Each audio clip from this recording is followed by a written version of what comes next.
jornada. Me toca presentar al doctor profesor Jaime Pereira Garcés.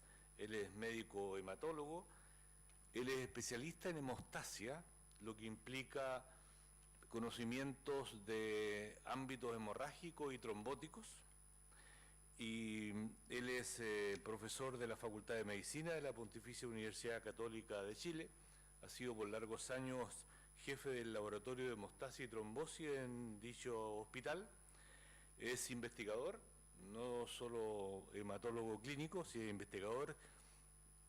Creo que este año ya no va a presentar, según me ha dicho, Proyecto Fondesit, pero por largos años, siempre que presentaba, se lo adjudicaba. Puedo dar fe de ello porque estuve algún tiempo en la Católica, voy a contarlo, Jaime, fue mi tutor, mi director de tesis de magíster y de doctorado, lo cual agradezco cuando lo aceptó. Y entonces ha tenido muchos proyectos de investigación y por tanto cientos de publicaciones científicas y también varios libros, ¿ya? La conferencia de él la ha titulado Tratamiento anticoagulante en personas mayores, desafíos, estrategias y consideraciones clínicas. Especial interés puede tener para los alumnos de Hematología 2, que en este semestre están cursando temas asociados a hemorragia y trombosis. Profesor.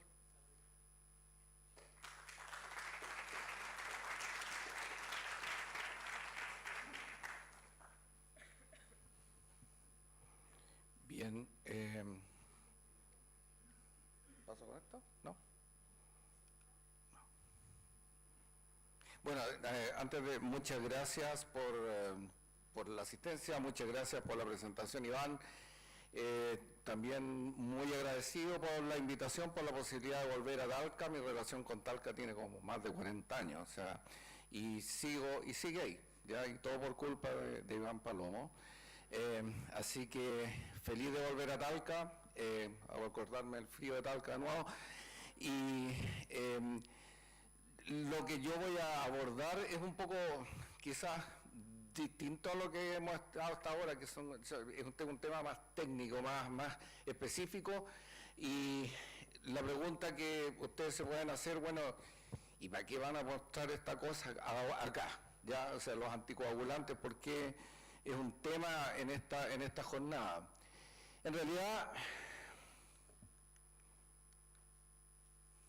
ahí está. En realidad, lo que pasa es que cuando uno usa medicamentos anticoagulantes, las dos principales indicaciones para tratar a los pacientes con anticoagulantes son la fibrilación auricular y el tromboembolismo venoso. Y casualmente, ambas enfermedades, la fibrilación auricular y el tromboembolismo venoso, son enfermedades que se presentan y que aumentan su incidencia tremendamente en las personas mayores.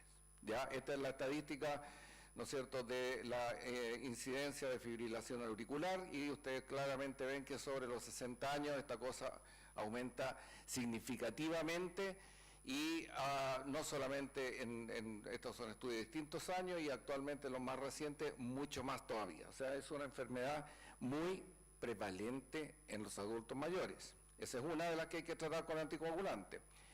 La otra que tratamos con anticoagulantes es el tromboembolismo venoso. Si ustedes miran acá, la misma cosa.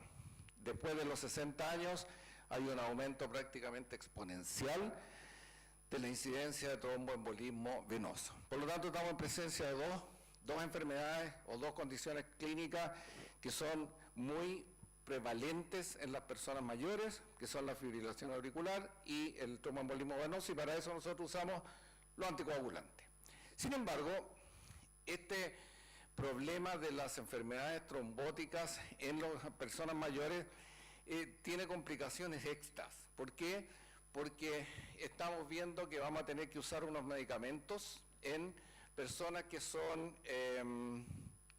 que tienen situaciones médicas complejas, y ya no me referí porque ha sido tratado durante toda la mañana en muy, muy buena forma, ¿no es cierto? Pero son personas que tienen fragilidad, que pueden tener caídas, y si uno está con anticoagulante y se cae, no es una buena cosa. Daño renal, que con la edad va aumentando, también puede haber sangrados, el daño neurocognitivo, que es re importante porque las drogas anticoagulantes no son fáciles de tomar, multimortalidad, morbilidades, polifarmacia, y ya se habló de la terapia antiplaquetaria, ¿no es cierto?, del ácido acetilsalicílico y la cardioaspirina que nos persigue. Y todos estos factores pueden afectar la eficacia y la seguridad del tratamiento anticoagulante. Por lo tanto, tenemos dos situaciones, tenemos dos enfermedades que son como muy prevalentes, a las cuales tenemos que tratar, y en un paciente que es medio complejo, ¿ya? Lo siguiente que voy a hacer es mostrarles brevemente, porque es necesario, no me queda otra, de qué disponemos para tratar esas enfermedades, ¿ya? Y disponemos de lo que se llaman los anticoagulantes, ¿ya? Y los anticoagulantes tenemos de dos tipos: los que se inyectan, que se ponen como una inyección, o los que se toman, que son orales. Los inyectables llamamos directo porque inhiben directamente a los factores de la coagulación, y ahí está fundamentalmente, ¿no es cierto?, estos que no los disponemos acá, y los indirectos que probablemente la mayoría acá conoce, ¿no es cierto?, que es lo que se llama la heparina. Y hay dos tipos de heparina: la heparina no fraccionada, la heparina de bajo peso molecular, y una droga que es como parecida a una heparina, pero es como chiquitita, ¿ya? Y los orales, que son los que más usamos, lejos, ¿no es cierto? Hay unos que son los indirectos, que son los inhibidores de la vitamina K, y otros que son directos, que son los más modernos, que son estos que están acá. Aquí hay muchos, o varios, de los cuales nosotros no disponemos en Chile, así que me quedo con los que usamos. Estos son los que les voy a nombrar más adelante, que son los que usamos, que son las heparinas, los antagonistas de la vitamina K y los que llamamos anticoagulantes directos, ¿ya? Perdón esta cuestión, pero a los alumnos de hematología les va a gustar. Esto es complicado, pero en el fondo no es otra cosa que las vías que uno tiene para hacer un coágulo. Eso es aquí, al final de esta vía, lo que se genera aquí, este es el coágulo. Cuando alguien se hace una trombosis, termina en un coágulo allá abajo. Y si ustedes se fijan aquí en esta gráfica, lo que hacen las drogas que les acabo de mostrar es bloquear distintos pasos de la vía que va a llevar a la formación de un coágulo para que no se forme el coágulo. Entonces, los antagonistas de la vitamina K es importante para sintetizar 4 factores de la coagulación: el 2, el 7, el 9 y el 10. Pregunta para la prueba. Ya. Las otras que son los directos, que tenemos los que son inhibidores directos del factor 10 activado, y los inhibidores directos del factor 2 activado, que se llama trombina, y las heparinas. Por lo tanto, ¿cuál es la gracia de los anticoagulantes? Que van a interferir con una vía que normalmente uno tiene para que se haga un coágulo, para que uno no sangre, ¿ya? Y ahí les voy a explicar más adelante que eso es un problema, porque si bloqueamos la vía que hace la coagulación, tampoco vamos a tener coagulación normal. Muy breve, una descripción de cada una de las cosas que tenemos, pero va a enfatizar lo que tiene que ver más bien con el uso de los anticoagulantes en las personas mayores. La que llamamos las heparinas, tenemos dos: la no fraccionada, que es como la nativa, que es una molécula grande, que inhibe 2 factores, la trombina y el DIA activado, y en realidad no voy a entrar en detalles mucho más, sino que fundamentalmente les voy a hacer 2 cosas que tienen importancia con el uso clínico. Uno, que la heparina de bajo peso molecular es de excreción renal, ¿ya? Entonces hay que tener mucho cuidado con la función de los riñones cuando uno usa heparinas de bajo peso molecular. Más adelante les voy a insistir harto en eso. Y la otra es que la heparina no fraccionada necesita controlarse con un examen de laboratorio. La heparina de bajo peso molecular, en la gran mayoría de las veces, hay excepciones que se las voy a mostrar, pero la mayoría de las veces no necesita un examen de laboratorio para controlar el efecto. Y como todos los medicamentos tienen efectos adversos. El de la heparina no fraccionada, fundamentalmente, ¿no es cierto?, sangrado. O sea, si es un anticoagulante, tienen el riesgo que van a sangrar, le hace mal a los huesos, osteoporosis, y produce una cosa medio grave, que es una cosa que se llama trombocitopenia inducida por heparina, pero que es bastante raro. Los antagonistas de la vitamina K, eso es lo que hacen, interferir con la síntesis de los 4 factores, ¿no es cierto?, el 2, el 7, el 9 y el 10, y unas proteínas que son anticoagulantes. Tienen una vida media, hay 2 en Chile tenemos 2, uno que se llama el acenocumarol, que es el nombre más frecuente, hay varios nombres comerciales, porque el que uno puede ubicarse es el neosintom, y la warfarina. Tenemos de los 2, acenocumarol y warfarina, son exactamente, si ustedes miran todas las 2 columnas, son exactamente idénticos, salvo en la vida media, uno dura más que el otro, ¿ya? Y aquí está el problema. No hay ninguna forma de que uno trate a los pacientes con esta droga si no lo controla con el laboratorio. Y hay que controlarlo frecuente. ¿Ya? Y ahí hay un tema que hay que estar encima de ellos. Ya no tienen, importante, excreción renal, así que no tenemos cuidado con la insuficiencia renal, pero tenemos tema con la dieta y los medicamentos. Y por último, desde el año 2010, que hizo irrupción el primer anticoagulante directo, que pensamos que nos venía a cambiar todo, ¿no es cierto? Estos son los anticoagulantes directos, que tienen, más adelante les voy a mostrar una larga lista de por qué son buenos, pero en el fondo son anticoagulantes que inhiben la coagulación. Tenemos en Chile tenemos 3, no tenemos el edoxaban, o casi no tenemos. Y la misma cosa, les voy a hacer énfasis, pero una de las cosas que son entretenidas de los directos, que el comienzo de la acción es súper rápida, ¿ya? Fíjense, en 1 hora, en 2 horas, en 3 horas, o sea, actúan rápidamente, pero de nuevo aparece el tema del riñón, ¿ya? Este que está acá, que es el dabigatran, que inhibe la trombina, tiene un 80% de excreción renal, por lo tanto, cuando uno lo usa en pacientes con insuficiencia renal, o no lo usa o hay que tener mucho cuidado, ¿ya? Y ahí están, hay que ajustar las dosis, pero no voy a entrar en ese detalle. Tienen interacciones con el metabolismo, ya hay drogas que interfieren con estas proteínas que tienen que ver con el metabolismo, por lo tanto hay interacción con drogas. Por eso es súper importante, que ya lo mencionó la doctora, sobre todo la polifarmacia en los pacientes adultos mayores, que muchas veces puede interferir con estas drogas. Y por último, la gracia que tienen estos anticoagulantes es que tienen antídoto, es decir, por así decirlo, si a uno se le pasa la mano, ¿ya? Tienen antídoto. En Chile tenemos el idarucizumab, que es para pero el andexanet no lo tenemos, así que eso es como ciencia ficción todavía para nosotros, ¿ya?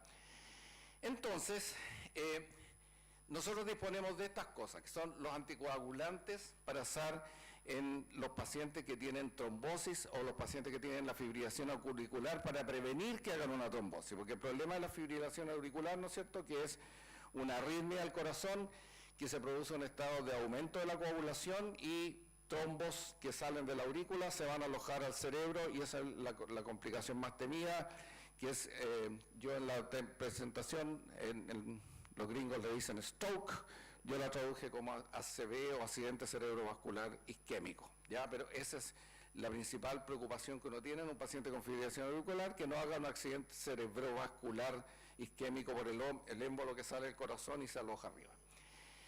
Entonces nosotros tenemos de estas drogas para tratar eso, y les voy a mencionar, delante les mencioné las características así como biológicas de la droga, ahora cómo se usan en la clínica, pero aquí está el monito que uno siempre tiene presente cuando trata pacientes con anticoagulantes, porque obviamente ya les dije, o sea, lo que nosotros hacemos con los anticoagulantes es interferir con la coagulación normal, y obviamente todos ustedes saben que para que uno no se haga una herida y no se desangre, tiene que tener coagulación. Entonces, cuando uno piensa en usar anticoagulantes, siempre tiene que tener presente este balance, el balance de la hemorragia que le va a causar al paciente versus el beneficio de prevenirle la trombosis.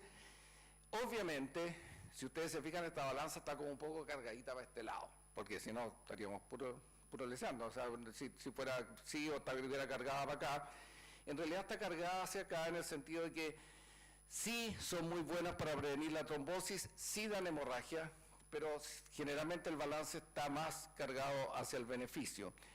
Sin embargo, de nuevo, si ustedes miran los elementos que están puestos en cada una de estas pesas de la balanza, la edad aparece otra vez. Otra vez tenemos el tema edad. A mayor edad, más riesgo de sangrado, a mayor edad, más riesgo de trombosis. Entonces, la hemorragia es sobre todo en las personas mayores, cuando uno toma la decisión de usar un tratamiento anticoagulante, siempre le pena la hemorragia, que no vaya a ser una hemorragia.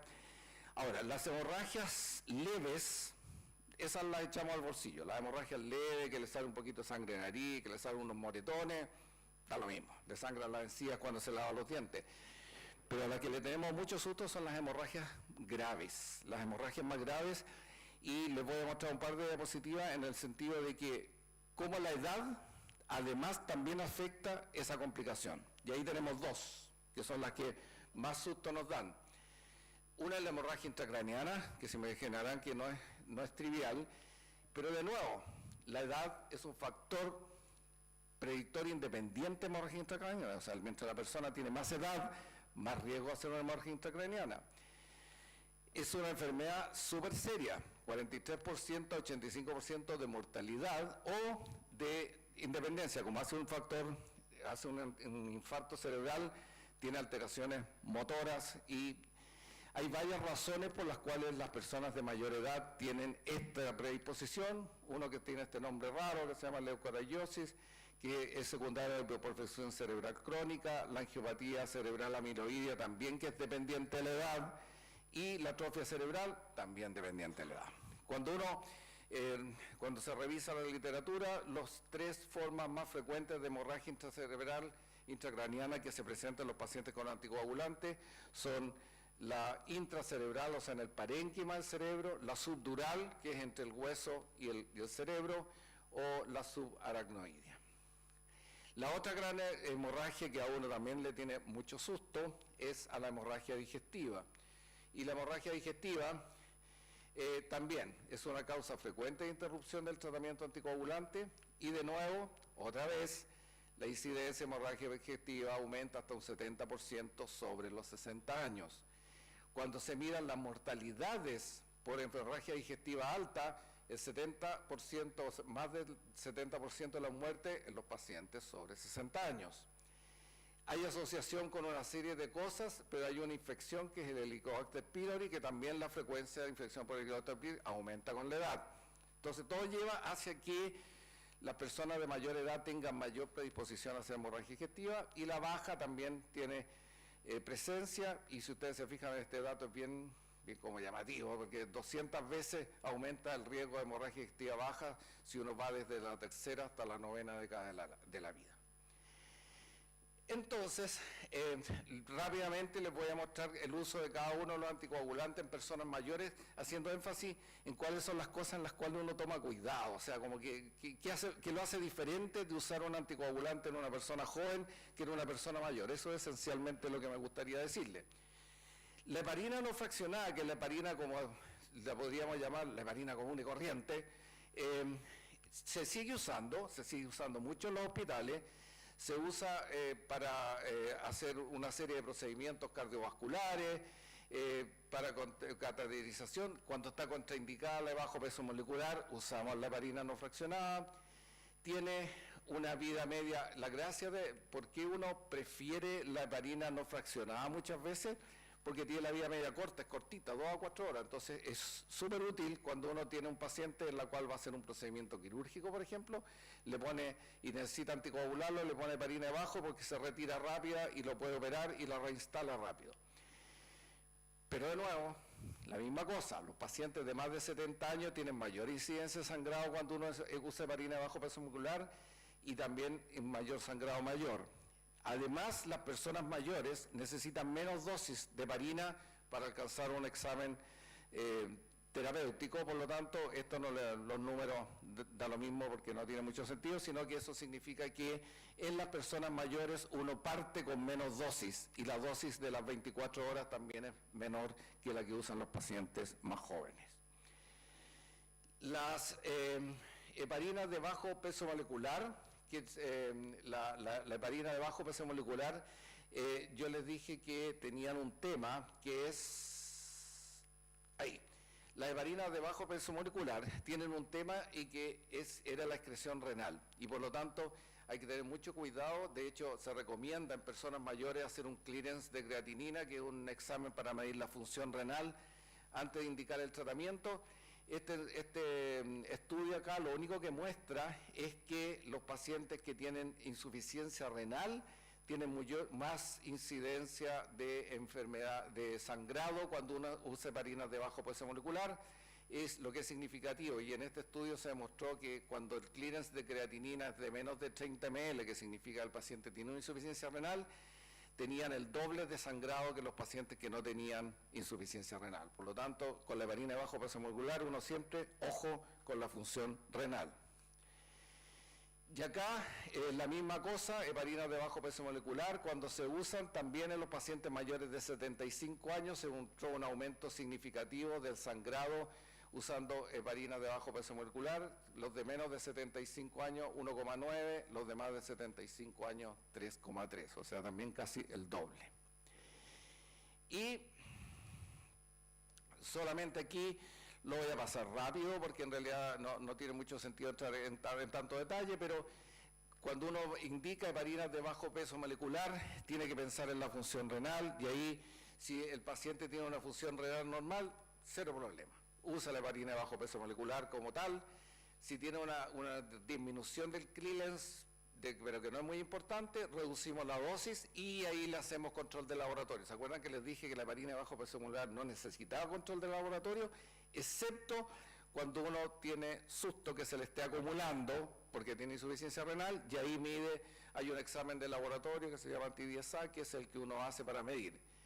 Si el clearance está muy bajo, o sea, hay mucha insuficiencia renal, uno en realidad prefiere la heparina no fraccionada, que tiene expresión hepática, pero si ya tiene que usar heparina de bajo peso molecular, ahí parte con dosis reducida y el control de laboratorio muy estricto, ¿ya? O sea, por lo menos 2 veces a la semana, lo que hace que sea difícil de usar. Y en el caso de los anticoagulantes orales, esos eran los parenterales, los inyectables eran las 2 heparinas, y en los anticoagulantes orales, en las personas mayores, este dato es re interesante, en las personas mayores, sobre el 90% del uso de los anticoagulantes orales tiene como objetivo la prevención del accidente cerebrovascular isquémico, que ya les dije, en la fibrilación auricular y el tromboembolismo venoso, ¿ya?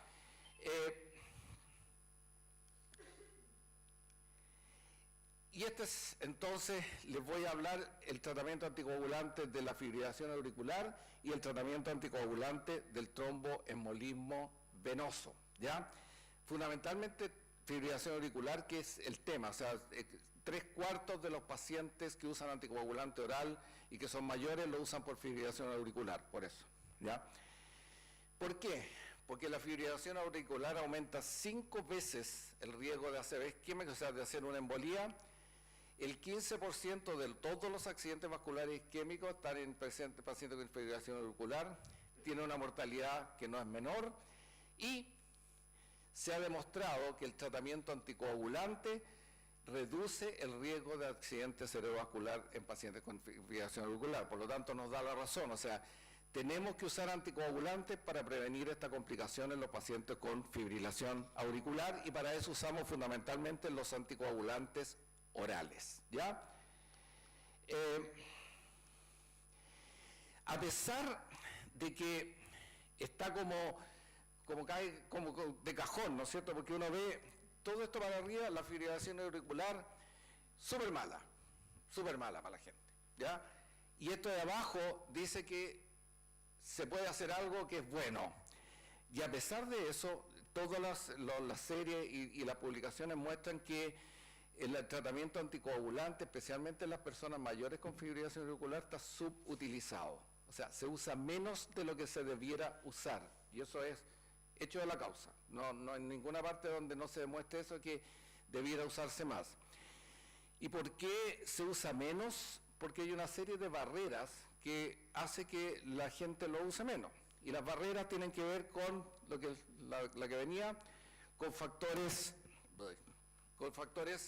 relacionados al médico, ¿ya? Y ahí entre los factores relacionados al médico está obviamente el susto que tienen los doctores de dar anticoagulantes en las personas mayores. No quiere pasar. Ahí está. ¿Qué es la percepción riesgo-beneficio? No todos los médicos que indican un tratamiento tienen clara cuáles son los números o la relación riesgo-beneficio. Está lo que se llama la incertidumbre clínica, no sabe si le va a hacer bien o si le va a hacer mal. Están los factores relacionados al paciente, que el paciente de edad, o sea, el paciente, la persona mayor siente que puede ser de riesgo usar anticoagulante, y el riesgo percibido de las dos complicaciones. O sea, muchas veces, y eso también hay estudios que muestran, si a las personas mayores le pones que prefiere tener una embolía o una hemorragia, hay algunos que dicen que es una hemorragia. Entonces, le tienen más miedo a la hemorragia. Y la calidad de vida. Siempre la pregunta es, ya, pero este medicamento que es complicado de tratar, de que hay que hacer una dieta, no sé, me va a cambiar la calidad de vida. Y relacionado al sistema de salud, tiene que ver fundamentalmente con el control del tratamiento anticoagulante oral, quién lo hace, cómo se hace, cuándo se hace, quién, y para eso existen unos policlínicos, ¿ya? Existen, porque el control del tratamiento anticoagulante oral se puede hacer por un médico que tenga experiencia o que haya hecho tratamiento anticoagulante en su consulta, pero lo que ha mostrado que tiene mayor beneficio es que se haga en policlínicos especializados que se dedican solamente a eso, o sea, solamente a dosificar el tratamiento anticoagulante oral, ¿ya? Y entonces cuando uno va a decidir el tratamiento anticoagulante, lo primero que tiene que poner en la balanza son estas dos cosas. ¿Cuál es el riesgo de trombosis del paciente y cuál es el riesgo de sangrado? Obviamente el riesgo de trombosis tiene que ser mayor que el riesgo de sangrado.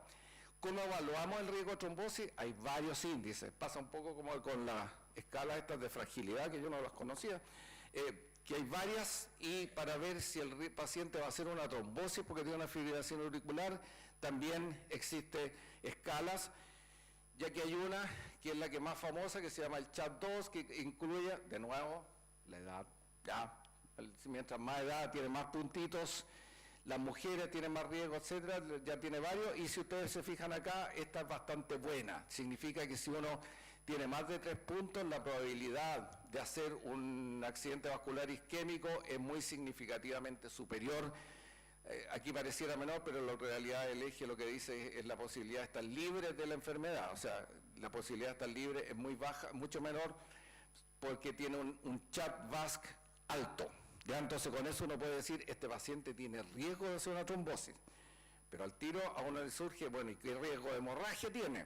Y para eso también existen algunos scores o índices, hay también varios, ya, pero el que se usa más frecuentemente es el que se llama Hasbled, lo siento, otra vez, la edad, ya, más de 65 años también le da puntitos, y claramente si tiene uno tiene un Hasbled con menos puntuación, sangra menos que si tiene un Hasbled con más puntuación. Entonces, haciendo los dos scores, supongamos que tenemos un paciente, yo le aplico el CHAD-VASc, le aplico el Hasbled y gana el CHAD-VASc. Entonces digo, ninguna duda, a este paciente yo le tengo que dar tratamiento anticoagulante, ¿ya?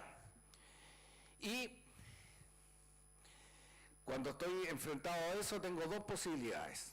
¿Se acuerdan que yo les mandé los orales eran dos, no era, las heparinas eran parenterales, los orales eran dos, antagonistas de vitamina K o estos directos, que eran como los más modernos. Cuando aparecieron los anticoagulantes directos, tenían tantas ventajas que yo lo dije, pero ahora me desdigo. Yo dije, esta cosa va a acabar con los antagonistas de vitamina K. ¿Quién va a usar antagonistas de vitamina K? Que son, les voy a mostrar que le decimos que es medio complicado usar el antagonista de vitamina K, por lo tanto, vamos a dejar de usarlo y vamos a usar solo los directos. Sin embargo, en Chile y en países menos desarrollados, digamos, pobres, ¿ya? Seguimos usando antagonistas de vitamina K.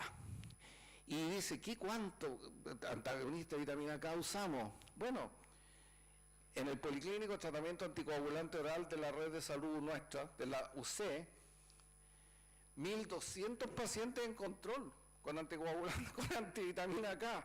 O sea, no lo podía creer cuando me dieron ese dato. Ya, 1.200 pacientes que se controlan su anticoagulación con antagonistas de la vitamina K, ¿ya? Y aquí están, ¿no es cierto?, el total de pacientes, de los cuales el 28% tiene entre 60 y 69. Aquí están las edades, fíjense, y esto es espectacular, Aquí están las edades, de menos de 60 solo es, de 60 a 69, 22, de 70 a 79, 27%, 24% entre 80 y 89, y yo le dije que tuvieran que mostrarle los datos porque aquí no le creía al médico. Estos datos son provistos por el doctor David Rodríguez, si alguno de ustedes se conoce, fue un destacado y Universidad de Talca, del magíster en ciencia, ¿ya? Que ahora trabaja con nosotros.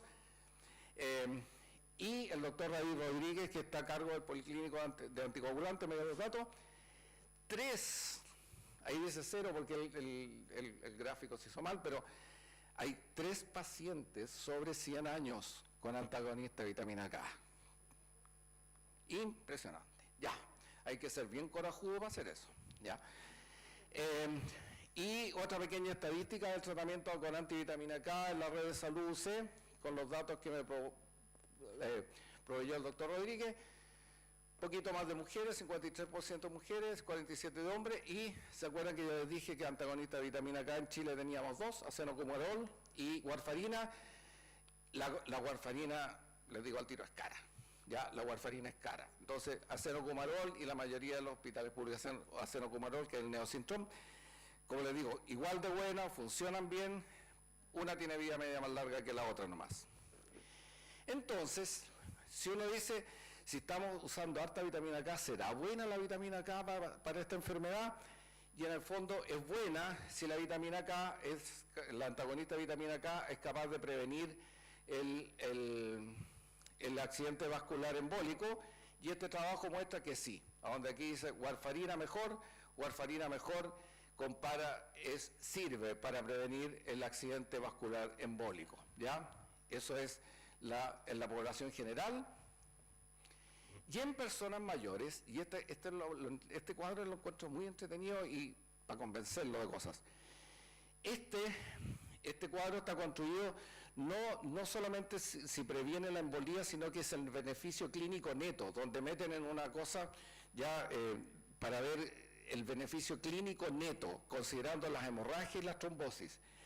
Y el beneficio clínico neto mayor en los pacientes sobre 85 años. Así que estamos bien. Y esto es de nuevo importante. Este es un estudio del doctor García, que ha estado aquí en Chile un par de veces, que es amigo nuestro. Lo que él mostró, que a medida que uno es más viejo necesita menos antagonista de vitamina K. Esos gráficos muestran que las dosis de antagonista de vitamina K tienen que ser cada vez necesitan menos con la mayor edad, y las mujeres menos que los hombres. Y aquí viene lo que yo digo, perdón la expresión, esto es un cacho, ¿ya? Y que es cómo controlar el tratamiento con antagonista de vitamina K, y hay que hacerlo ojalá en un policlínico anticoagulante oral, porque hay que hacer un control de laboratorio. Hay un control de laboratorio que se llama el tiempo de protrombina, que usa un índice, el INR, y ese INR, ese índice normalizado, la razón normalizada internacional, no es que nosotros seguimos diciendo INR, los argentinos dicen RIN, pero nosotros decimos INR, los argentinos dicen RIN. El INR es un índice que cuando se hace un examen de laboratorio se mide esa protrombina y tiene que estar entre 2 y 3. Ese es el rango que sirve para prevenir la trombosis. Y aquí está lo que uno hace, ya no voy a entrar en estos detalles porque además me está alcanzando el tiempo, pero hay que ajustar muy bien las dosis, si ustedes se fijan, siempre con este famoso INR. ¿Y por qué es tan importante mantener el INR? Porque es el que da la seguridad de que estamos siendo antitrombóticos y también que estamos lejos del riesgo de sangrado, ¿ya? Pero una cosa es alcanzar el INR y la otra es mantenerlo. Son dos cosas distintas. O sea, yo llego al 2 y 3, pero ¿cuánto en el tiempo lo mantengo? Y ahí aparece un índice que se llama el concepto del tiempo en rango terapéutico, que es el TTR, que significa, en el fondo, cuánto tiempo estoy dentro del 2-3, del periodo en que yo estoy tomando el medicamento. Por ejemplo, les digo a ustedes, se lo toman, lo controlo hoy día, y en 30 días más. En esos 30 días, ¿en qué porcentaje el tiempo estuvieron entre 2 y 3? Cosa que no es fácil, porque les muestro los datos del doctor Rodríguez de nuevo. El doctor Rodríguez hace sus mejores esfuerzos, es súper obsesivo, y sin embargo, a pesar de que la literatura le dice que tiene que tener un TTR, o sea, un índice en 70%, aquí los jóvenes 40% del tiempo están en rango y 50 y tanto. La buena noticia para ustedes es que las personas de mayor edad se portan mejor, tienen un TTR más estable que los jóvenes que lo hacen no tan bien. Así que es difícil. ¿Por qué insisto tanto en esto? Porque esta curva muestra el odds ratio, como el riesgo de hacer una enfermedad embólica con los INR. Si ustedes se fijan, si están entre 2 y 3, perfecto. Tienen un riesgo súper bajo de hacer una enfermedad isquémica. Y para el otro lado, ¿qué pasa con el sangrado? También, pues, entre 2 y 3 estamos impecables. Si se nos va el INR para arriba, empezamos a sangrar. Por lo tanto, es muy importante mantener el INR entre 2 y 3, pero como les dije, a pesar de los esfuerzos del doctor Rodríguez, en el caso nuestro, es difícil de hacerlo porque los antagonistas de vitamina K tienen muchos interferentes. La dieta, un tema, ya no puede, hay alimentos que son ricos en vitamina K, por lo tanto bloquean la acción. Medicamentos, muchos medicamentos que hay que tener en cuenta, ¿ya? Y que aumentan el efecto anticoagulante, otros disminuyen el efecto anticoagulante, entonces todo eso hace complicado el control el control del tratamiento anticoagulante con antagonista de vitamina K, a pesar de que yo les mostré que es súper bueno, previene súper bien y la hemorragia también es menor si uno lo hace bien. Y a raíz de buscar el anticoagulante ideal aparecieron estos, los directos, que son muy buenos en sentido que tiene, ya voy a ir rápido con esto, inicio rápido, dosis fija y predecible, no necesitan monitoreo de laboratorio,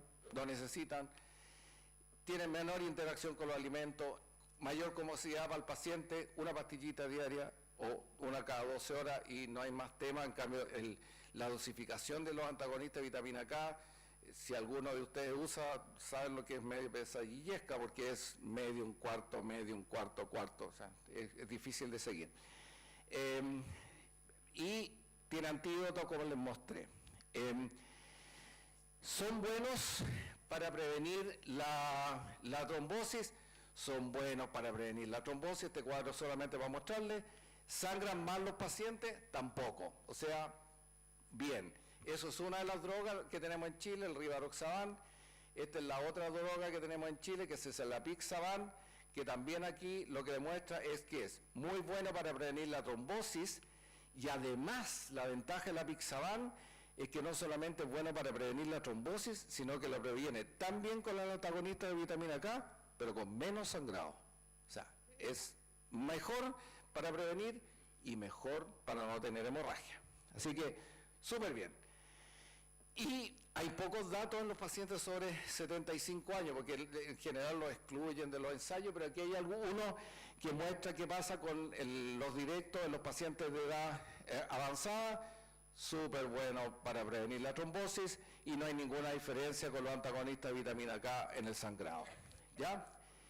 Y este estudio lo traje porque encuentro que es súper bueno, sobre todo para convencerlos de algo. Fíjense a quién le dieron tratamiento anticoagulante oral. Aquí sí que hay que ser corajudo.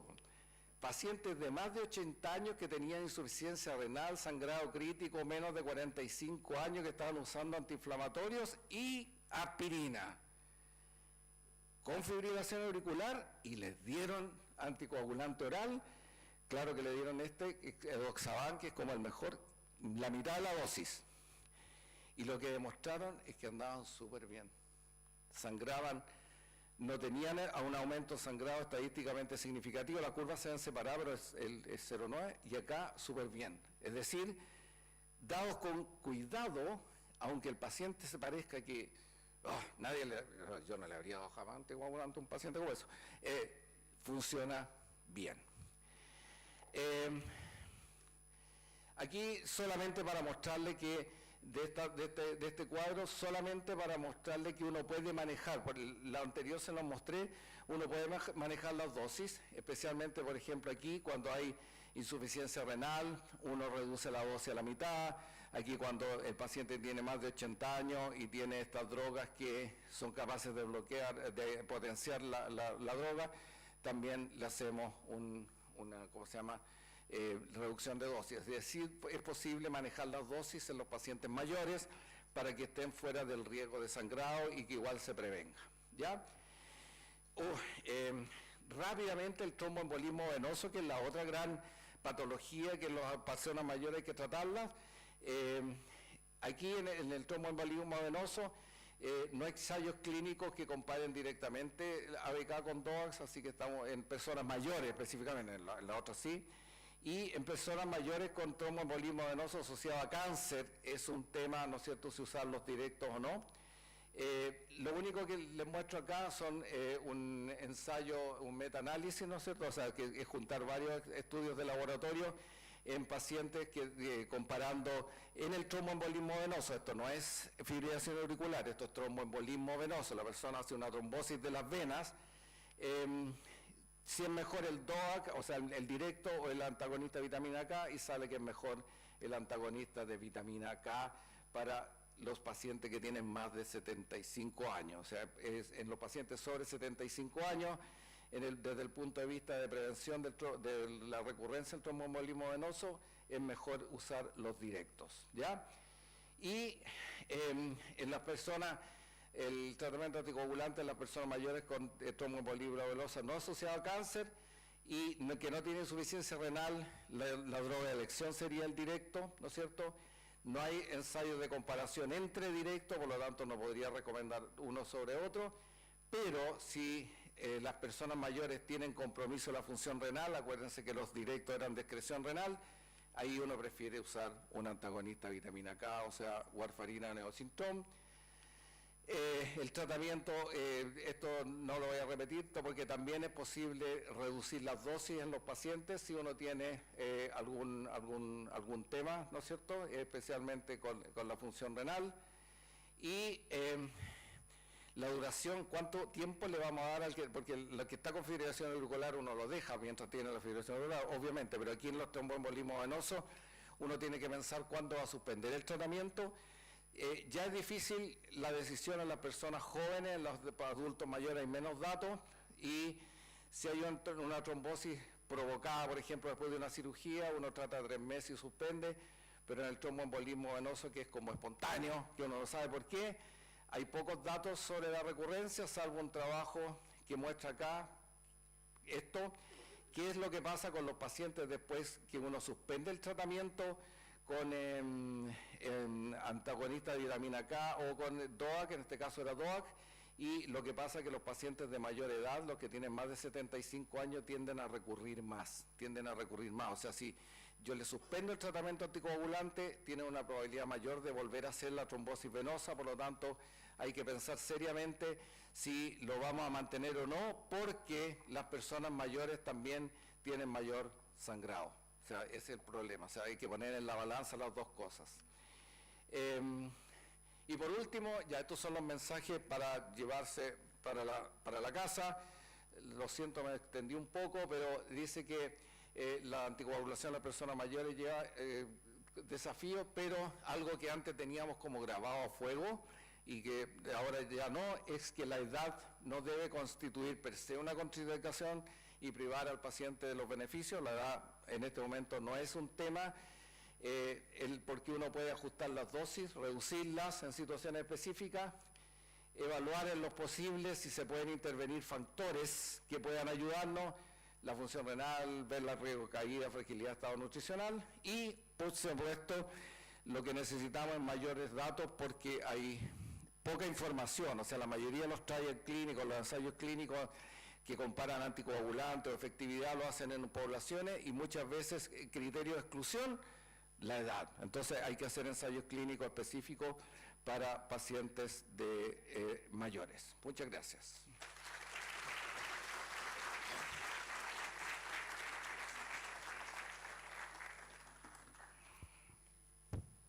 Muchas gracias,